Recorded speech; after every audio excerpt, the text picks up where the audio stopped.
All right, so we just went over some of the anatomy of the shoulder, and we did that with the slideshow, and I thought it might be nice for you to have maybe a better visual of some of the things that we talked about. So if you remember, we talked about 3 bones. So we have the humerus, which is right here, and I mentioned how the head of the humerus sits right in the glenoid fossa, and it's kind of hard to see here, but it's just this little divot up here where the head of the humerus kind of sits in the glenoid fossa, and we have a lot of ligaments and tissue that help keep that in place in a capsule. But just to have a general idea of what that might look like. I think the second bone we talked about was the scapula. So you can see here we have the back side of the scapula, and here's the spine of the scapula. Here is you can see here the acromion process. So that just comes from the spine of the scapula coming all the way up to the end. And we've got the acromion process. And then we have here the clavicle. So that's 3 bones. And then we talked about 4 joints.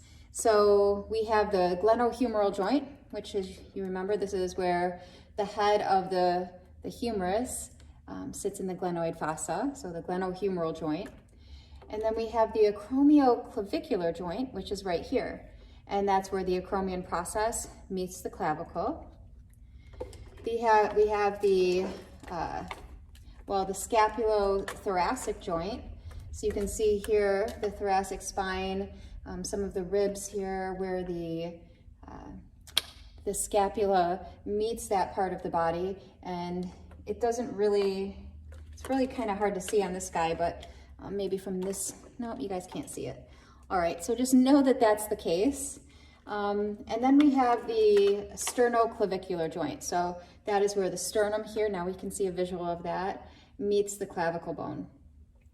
So just a little visual here. Obviously, this guy doesn't have any muscles on him. We could talk about the 4 rotator cuff muscles though. So remember, we have the infraspinatus. So that is right here. It's going to sit on the back side of the shoulder, and it's going to sit right below the spine of the scapula. So infra meaning below, and spinatus meaning spine, so below the spine of the scapula. And then we had the supraspinatus, if you can remember. That one sits above the spine of the scapula and kind of sneaks in and under, kind of not a good visual here, but in and under. So this is one that gets pinched and impinged upon a lot. So this infraspinatus, it's not always the muscle that's supraspinatus. It's not always the muscle that's going to be injured when we're talking about rotator cuff muscles or rotator cuff injuries, but it's often this one right here, the supraspinatus. And then we had the subscapularis, and that one is going to be right up in there on the front side of the scapula. And again, it's kind of hard to see on this guy, but I think you get the idea.